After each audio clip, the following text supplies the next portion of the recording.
Sichuan. Born in the misty mountains of southwestern China, Sichuan food is famous for bold, fiery flavors.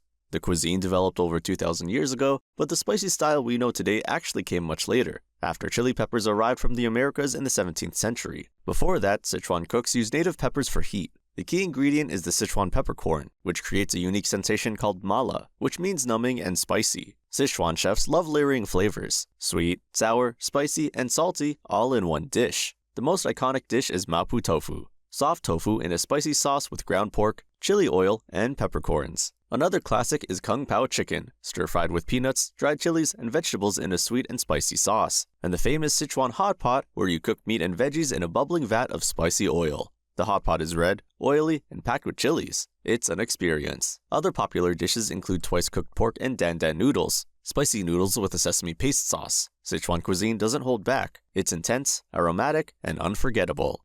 Hunan.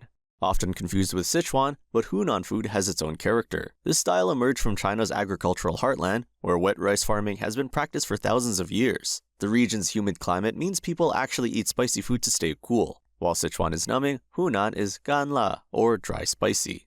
They use fresh peppers instead of dried ones, and they don't use the numbing peppercorn. Chairman Mao's favorite dish was Hunan-style braised pork, called hongshao rou, thick chunks of pork belly braised in soy sauce, sugar, and spices until they melt in your mouth tender. Another signature is steamed fish head with chopped chilies. It looks dramatic and tastes incredible. Hunan people also love stir-fried dishes with fresh chilies and garlic. Everything is fresh, hot, and straightforward. Cantonese. This is what most Westerners think of as Chinese food. Cantonese cooking comes from Guangdong province in the south, including Hong Kong. It's one of the oldest Chinese culinary traditions, shaped by the region's access to the South China Sea and its role as a major trading port.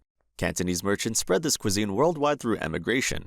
The philosophy here is completely different: light, fresh, and delicate. Cantonese chefs believe in letting the natural flavors shine through. Steaming is the preferred cooking method. Dim sum is the crown jewel of Cantonese cuisine. Small bite-sized dishes served in bamboo steamers. Har gow, shrimp dumplings with translucent wrappers. Shou mai, pork and shrimp dumplings. Cha shao bao, fluffy steamed buns filled with sweet barbecued pork. The list goes on. You'll see windows full of crispy pork belly and glossy roast duck, and a lot of seafood since they are on the coast. Cantonese cooking is about technique and freshness. No heavy spices needed. Shandong.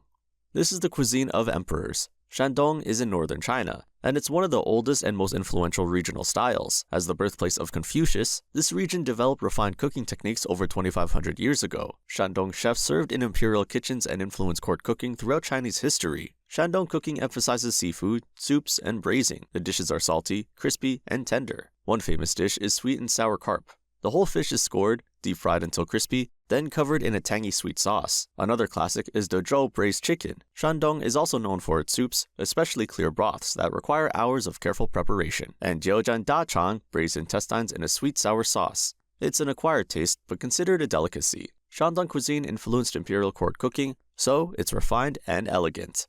Jiangsu and Zhejiang.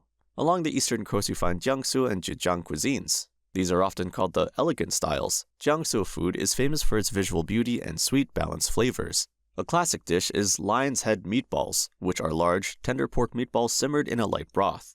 Zhejiang food is similar but focuses more on being fresh and mellow. They love using freshwater fish from the lakes. You might have heard of dongpo pork, which is a square of pork belly braised in soy sauce and wine until it is soft as jelly. It's rich, sweet, and melts in your mouth. The region's wealth from silk production and canal trade allowed for complex culinary development. Jiangsu was historically one of China's richest areas, and chefs there care deeply about color, shape, and flavor balance. Fujian. Located on the southwestern coast, Fujian food features lots of seafood and soups. Fujian people have a long history of maritime trade and emigration, taking their cooking traditions to Taiwan, Southeast Asia, and beyond.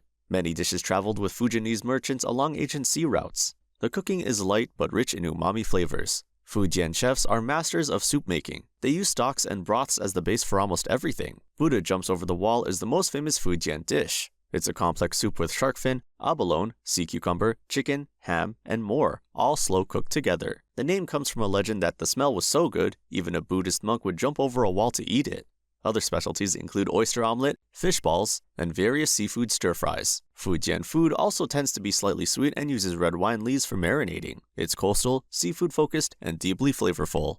Beijing. As the capital for over 800 years under various dynasties, Beijing has absorbed influences from across China. The city's position brought chefs from every region, creating a fusion of styles with strong Manchu and Mongolian influences from the Qing dynasty. The most famous dish is Peking duck. Crispy skinned duck served with thin pancakes, spring onions, cucumber, and sweet bean sauce. You wrap everything together and eat it with your hands. Another specialty is jiajiangmian, noodles with fermented soybean paste and fresh vegetables. Hot pot is also huge in Beijing, but it's different from Sichuan style.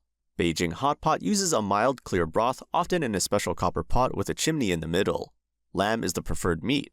Beijing snacks are famous too. Jianbing, a savory crepe, tanghulu, candy fruit on a stick.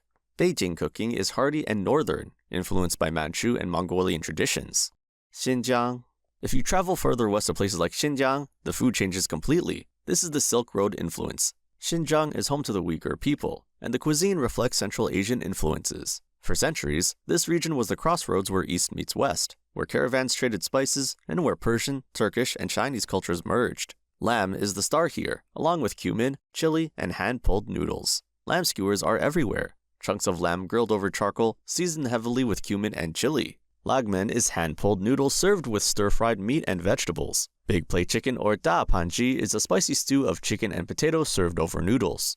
Polo is a rice pilaf cooked with lamb, carrots, and spices, similar to Central Asian plov. Naan bread is baked in clay ovens. Xinjiang food is bold, meaty, and aromatic. It's completely different from what most people think of as Chinese food. The flavors are closer to Turkish or Uzbek cuisine. Tibetan.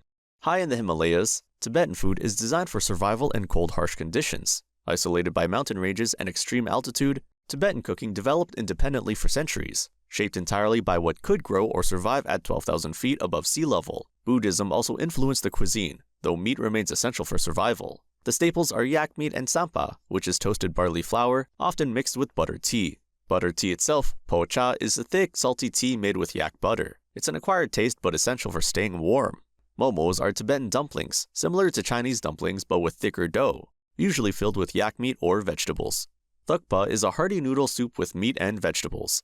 Yak meat is used extensively. Dried yak, yak jerky, yak butter. It's a high-altitude cuisine focused on calories and warmth. Simple, filling, and unlike anything else in the country.